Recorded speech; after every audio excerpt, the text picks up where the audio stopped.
5월 20일 새벽 기도를 하나님 앞에 드리도록 하겠습니다. 찬송 532장 한번 찬송하실까요? 찬송가 532장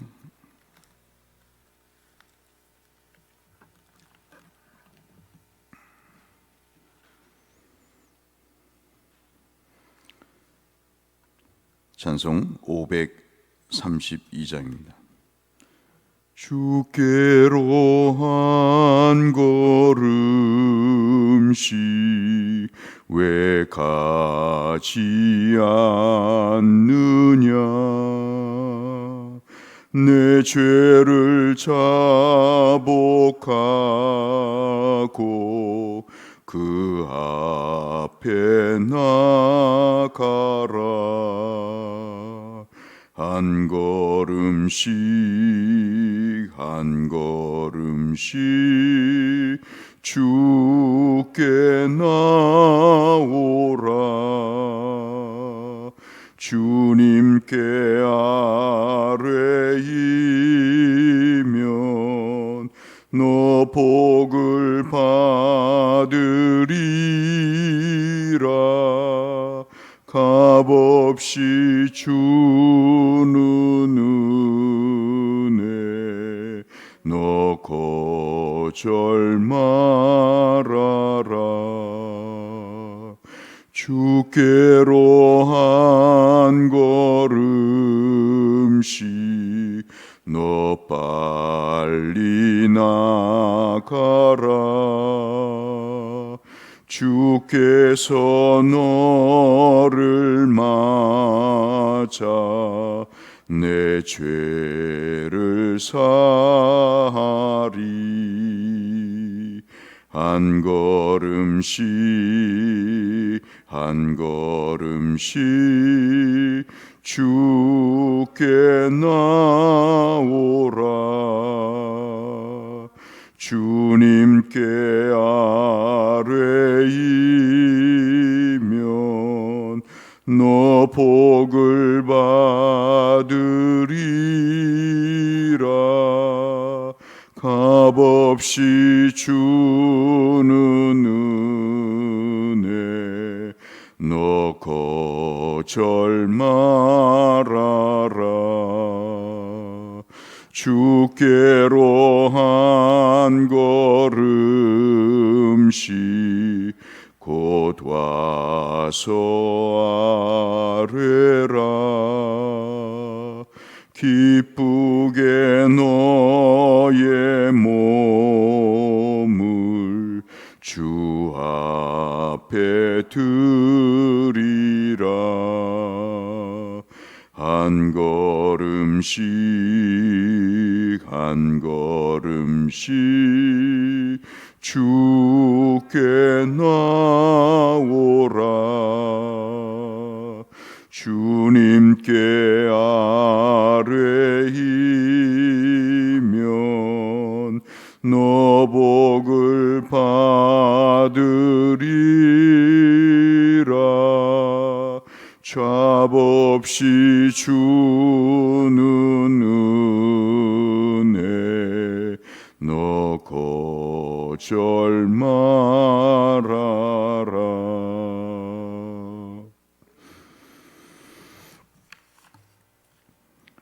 오늘 우리가 살펴볼 말씀은 욥기 21장 말씀이 되겠습니다. 욥기 21장 27절에서 34절의 말씀을 보겠습니다.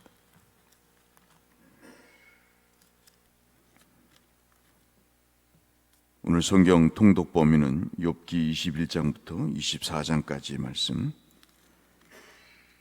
이 아침에는 욥기 21장 27절에서 34절 말씀을 보겠습니다. 욥기 21장 27절에서 34절의 말씀. 내가 너희의 생각을 알고 너희가 나를 해하려는 속셈도 아노라. 너희의 말이 귀인의 집에 어디 있으며 악인이 살던 장막이 어디 있느냐 하는구나. 너희가 길 가는 사람들에게 묻지 아니하였느냐? 그들의 증거를 알지 못하였느냐? 악인은 재난의 날을 의하여 남겨둔 바 되었고 진노의 날을 향하여 끌려가느냐?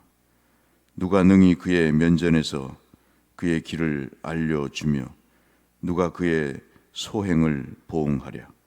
32절부터 같이 읽겠습니다. 그를 무덤으로 메어 가고 사람이 그 무덤을 지키리라. 그는 골짜기에 흙덩이를 달게 여기리니 많은 사람들이 그보다 앞서 갔으며 모든 사람이 그의 뒤에 줄지었느니라. 그런데도 너희는 나를 헛되이 위로하려느냐? 너희 대답은 거짓일 뿐이니라. 아멘.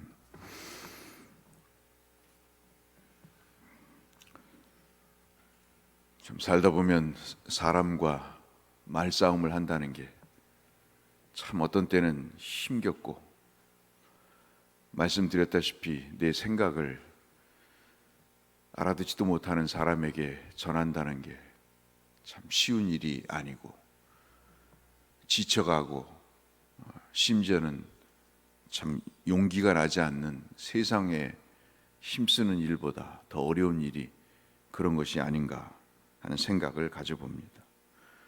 특별히 한 생각에 고정돼 있고 그 다른 것을 생각지도 않으려고 하는, 해본 적도 없고 하고 싶지도 않은 사람에게 자기의 뜻을 이해시키고 관철시키는 일은 힘쓰는 씨름이나 무거운 역기를 드는 일보다 훨씬 더 어려운 일이 아닐 수가 없습니다. 지금 욥이 그런 상황이라고 볼 수 있겠는데, 친구들과 두 번째 말다툼을 하고 이 소발이라는 친구가 20장에서 이렇게 이야기를 했습니다. 위로를 한다고 욥에게 뭐라고 요구를 하면서 얘기를 하냐면, 악인은 이 세상에서 반드시 심판을 받게 돼 있다. 너는 그것을 받아들이고 네가 이렇게 고난을 당하고 있는 모습은 네가 죄인이기 때문에, 그리고 너는 이 죄인에 걸맞는 심판을 받고 있기 때문에 반드시 멸망할 것이다 라고 또 그 마음에 소금을 뿌리면서 너는 죄인이니 회개하라고 이야기를 합니다. 사람이 거듭나지 않고 사람이 자기를 돌아보지 않으면 회개라는 말이 얼마나 어려운가를 잘 모릅니다.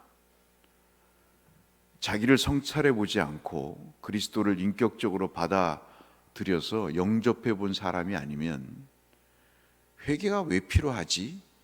라고 생각을 하고요, 그 회개가 어떠한 의미가 있는가를 자기 스스로 믿음으로 해석하고 받아들이는 것은 참으로 어려운 일입니다. 이거는 누가 가르쳐줘서 1 더하기 1은 2라는 식으로 산수처럼 배워서 되는 게 아니고요, 이거는 하나님이 주시는 은혜가 있어야 바로 회개라는 것이 가능한데, 그렇지 못한 사람들의 공통된 현상은 어떤 남의 모습을 보고 그 일에 대해서 회개를 논하는 그런 일들이 벌어지게 됩니다. 지금 소발이 이 어려움을 겪고 있는 욥의 그 눈에 보이는 현상을 볼 때, 저 친구는 악인이다, 하나님의 벌을 받아서 저런 고난을 당하니 너는 분명히 악인임이 틀림없다, 따라서 회개를 하라고 이야기를 하죠. 그때 욥이 3절에 자기를 비웃든지 조롱하든지 한번 내 얘기를 들어보라. 우린 참 살면서 귀를 열고요, 남의 이야기를 들어볼 필요가 있습니다. 근데 이게 참 쉽지가 않죠. 자기 생각에 갇혀 있으면 들으려 하지 않습니다. 그 욥이 그렇게 이야기하는 친구들에게 비웃을 것도 좋다, 조롱하든지 비웃든지 한번 내 얘기를 들어보라. 그러면서 4절에 뭐라고 얘기를 하냐면, 욥은 지금 자신이 원망하고 불평을 늘어놓는 것은 사람에게 하는 것이 아니고 하나님께 하고 있다 라고 이야기합니다. 어떤 문제를 해결할 때는요, 불평이 있고 불만이 있을 때 꼭 하나님께 해야 될 필요가 있는 거예요. 말씀드렸다시피 누누이 말씀드렸지만 사람은 나에게 그렇게 관심이 없어요. 그리고 사람이 그 문제를 해결할 만한 능력도 없습니다. 있는 것 같지만 그렇지 못해요. 그런 식견이 있지 않습니다. 그렇기 때문에 하나님께 질문을 던지는 것이 굉장히 중요합니다. 욥은 자신의 모습을 이야기하죠. 6절에 5절 6절에 보면 아주 보면 놀라울 정도로 비참해 있는 자기의 모습을 이야기합니다. 친구들도 욥인지 알아보지 못할 정도로 그렇게 육신의 피부병을 알아가면서 그 참혹한 모습을 하고 있는 것에 놀란 것을 우리가 잘 알고 있습니다. 그래서 5절 6절에 보시면 이 처참하고 고난을 당하는 이 현실만 봐도 정말 사지가 떨리고 두려운데, 이 불안을 견딜 수가 없는데 어떻게 내가 이 문제에 대해서 하나님 앞에 질문하지 않을 수 없겠느냐라고 이야기를 하죠. 그러면서 7절부터 여러분 오늘 돌아가셔서 한번 보시면 참 세상이 이렇습니다. 여러분 한번 보세요. 7절부터 보시면 본격적으로 소발이 이야기하는 악인은 심판을 받는다는 이 이야기에 대해서, 이 주장에 대해서 반박을 합니다. 7절부터 뭐라고 반박을 하냐면, 야, 악인이 어떻게 세상에서 심판을 받는다고? 벌을 받아 죽는다고? 그런 일이 있냐? 실제로 악인은 이 땅에서 의인보다 훨씬 더 오래 살아. 장수를 하거든. 그 권세가 약해진다고? 천만의 말씀. 악인처럼 권세가 등등해서 의로운 사람들은 일찍 죽고 악인들은 그렇게 기세등등하게 사는 모습을 못 보니? 8절에 보면 욥이 또 뭐라고 얘기하냐면, 오히려 악인들의 자녀들은 견고하고 흔들리지 않아. 내가 하나님 앞에 성결을 떼게 믿음으로 살려고 한 나의 자녀들은 하나님이 가져가셔도 악인들의 자녀들은 저렇게 튼튼하게 사는 모습이 안 보이니? 9절 말씀 보시면 악인들의 집은 어떤가? 평안하고 두려움이 없어. 하나님을 믿고 사는 나에게 이 두려움과 불안이 있는데, 하나님을 모르는 사람들은 평안하고 두려움 없이 살고 하나님의 책망의 매가 전혀 임하지가 않는 모습을 못 보니? 10절에도 얘기하죠. 악인들의 집의 소들과 그리고 그 소가 낳는 송아지들은 유산하지도 않아. 믿음의 가정은 잘 되지도 않는데 믿지 않는 자의 가정은 송아지도 유산하지 않고 생산하는 모습이 있다고 이야기를 하죠. 11절, 12절에서는 악인들의 자녀들은 또한 어떤가? 그들은 양떼와 같이 다닌다. 못 먹고 헐벗고 굶주리는 것이 아니라 허건날 양떼들과 다니면서 재산을 늘리고 재산이 늘었다고 자랑하고 증식을 했다고 남모르게 또 알게 모르게 그 떠버리고 다니는 모습을 못 보냐? 춤을 추며 악기를 연주하며 흥겨워서 그 삶을 지낸다고 욥이 얘기를 합니다. 마지막 13절은 악인들은 유복하게 지낸다. 죽을 때에도 고통이 없이 빨리 죽는다. 세상의 악인은 이 땅에 살면서도 권세와 장수하고 어떠한 고통의 흔적도 없고 죽을 때도 고통을 느끼지 못하고 평안하게 죽는다. 이런 악인들이 정말 이 세상에서 하나님의 벌을 받나? 소발의 네 말은 거짓이다라고 이야기를 합니다. 악인들은 하나님을 멀리하면서도 하나님의 법도를 알려고 할 생각을 하지 않는다. 14절의 말씀이죠. 15절은 악인들은 전능자 하나님을 섬기기를 거부할 뿐만 아니라 기도할 이유조차도 발견하지 못한다. 그럼에도 악인들은 16절에 앞부분에 번성한다고 이야기합니다. 여러분, 이런 느낌을 받으신 적이 있습니까? 다윗도 그랬습니다. 어떻게 때린 놈은 발 뻗고 자는데 맞은 놈은 이렇게 쫓겨다니면서 살아야 되는가? 도대체 하나님은 무엇하고 계시는가? 그런 느낌을 받으신 적이 없습니까? 왜 이런 악인을 하나님께서는 심판하지를 않으신가? 참 첨예하게 대립돼서 생각을 하죠. 17절에 악인의 등불이 꺼지나 재앙이 악인들에게 닥치거나 하나님께서 진노하셔서 그들에게 고통을 더하시는 일이 몇 번이나 되는가? 18절에 악인들이 바람에 날리는 지푸라기 같고 그 폭풍에 날려가는 겨와 같이 된 적이 세상 천지에 몇 번이나 되는가? 라고 욥이 오히려 되묻게 됩니다. 저는 이쯤 돼서 이 말씀을 읽으면서 이 21장이 굉장히 유명한 말씀이거든요. 우리 인생을 살면서 힘들고 어려우실 때 한번 21장을 한번 읽어보세요. 굉장히 의미가 있는 말씀입니다. 이 말씀을 읽으면 어떤 생각이 드냐면 세상에 정말 마땅히 그래야 한다라는 일이 있을까 하는 것입니다. 나쁜 놈들은 반드시 벌을 받고 착한 사람은 반드시 복을 받아야 마땅하다. 세상에 그런 일은 많지 않은 것 같아요. 그러니까 그리스도를 인격적으로 영접하지 않으면 예수 믿어봤자 예배 잘 드리면 복을 받는다고? 다 새빨간 거짓말이야. 예배를 잘 드려봤어. 내가 복을 받기 위해서 열심히 헌신도 해봤어. 다 새빨간 거짓말이야. 저렇게 불신앙으로 저렇게 적당히 예수 믿고 사는 사람들 더 잘 되는데 다 필요 없다 이제. 그런 생각이 들 때가 있지 않습니까? 그래서 마땅히 그래야 한다. 이제는 그것이 별로 그렇게 신통하게 느껴지지 않을 때가 있습니다. 욥이 22절 한번 보실까요? 욥이 보기에 하나님은 가장 높은 지위에 있는 자들마저도 하나님은 심판하시는 하나님인데, 그런데 그 하나님이 잠잠고 계시는 이유가 뭘까?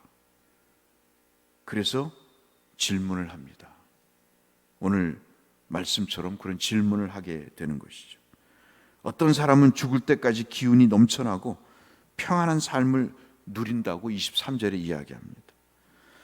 그 그릇에는 우유가 가득하다. 먹을 것이 날마다 넘친다는 거죠. 그의 골수는 윤택이 넘친다.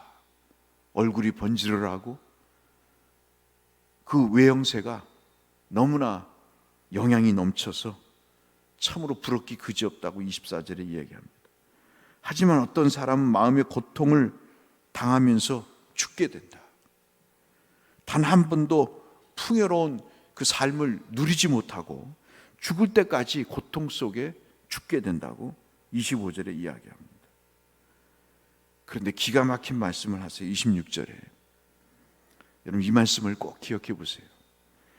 근데 이 영양이 철철 넘쳐서 평안하게 살던 사람, 떵떵거리며 살던 사람, 죽을 때까지 고통을 받으면서 먹을 것이 없어서 시달리고 애처롭게 살던 사람, 이 두 가지 종류의 사람들이 다 죽어서 똑같이 흙에 묻히게 되고 똑같이 구덩이에 덮이게 된다.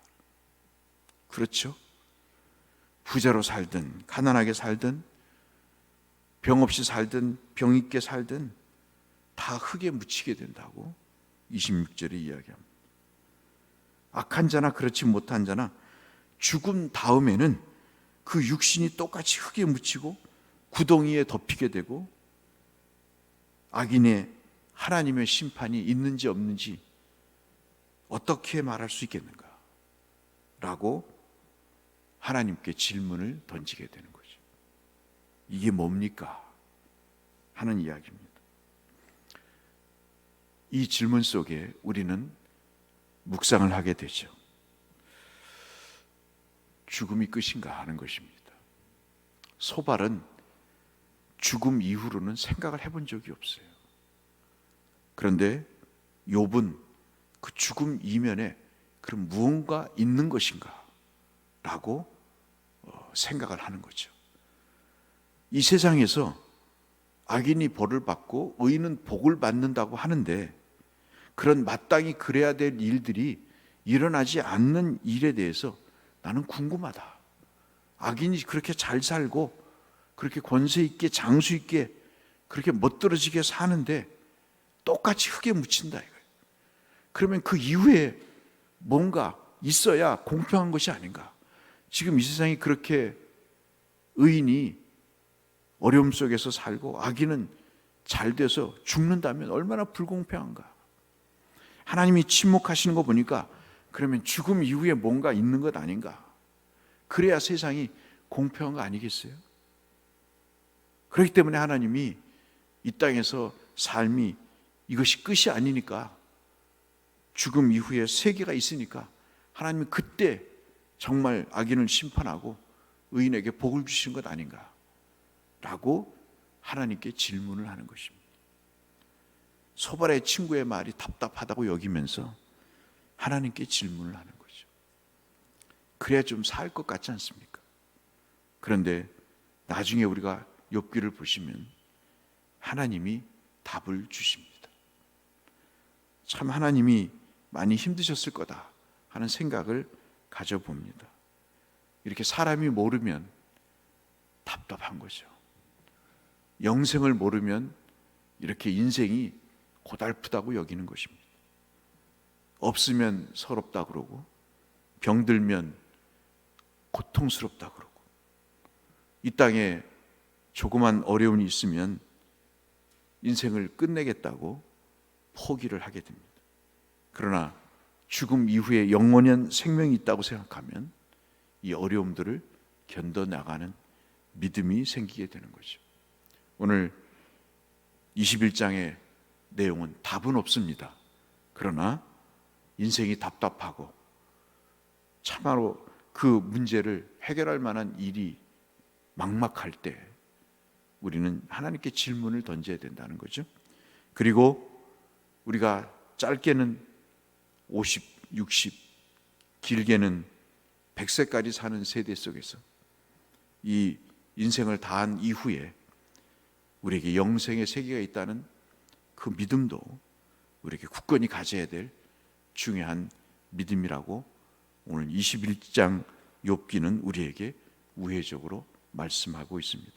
날마다 주님과 이 정말로 묘한 인생에 마땅히 그래야 한다는 답이 없는 세상 속에서 하나님에 대한 뜻을 알고자 날마다 부르짖고 주께 그 해답을 구하는 욥과 같이 주께로 한 걸음 나아가시는 여러분이 되시고 그 지혜를 발견하시고 그 뜻을 알아가시는 복을 받으시는 성도님들 되시기를 주의 이름으로 축원합니다. 거룩하신 아버지 하나님, 마땅이라는 것이 참 없는 것 같습니다. 그러나 하나님의 뜻은 계셔서 우리가 하나님께 질문할 때 그 해답의 열쇠와 그 답을 얻을 수 있음을 저희들은 알게 됩니다. 답답한 현실, 참혹한 상황 속에서 주께 질문하여 주님께 좀 더 가까이 가 우리의 문제를 해결받는 복이 있게 하여 주옵소서. 예수님 이름으로 기도 올리옵나이다. 아멘. 하늘에 계신 우리 아버지, 아버지의 이름을 거룩하게 하시며 아버지의 나라가 오게 하시며 아버지의 뜻이 하늘에서와 같이 땅에서도 이루어지게 하소서. 오늘 우리에게 일용할 양식을 주시고 우리가 우리에게 잘못한 사람을 용서하여 준 것 같이 우리 죄를 용서하여 주시고 우리를 시험에 빠지지 않게 하시고 악에서 구하소서. 나라와 권능과 영광이 영원히 아버지의 것입니다.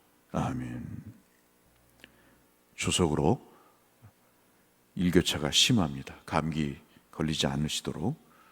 코로나와 관련해서 감기가 아주 문제가 되기 때문에 감기 걸리지 않으시기를 바라면서 우리 모두 서로를 위해서 함께 중보하며 주 앞에 나가겠습니다. 기도하겠습니다.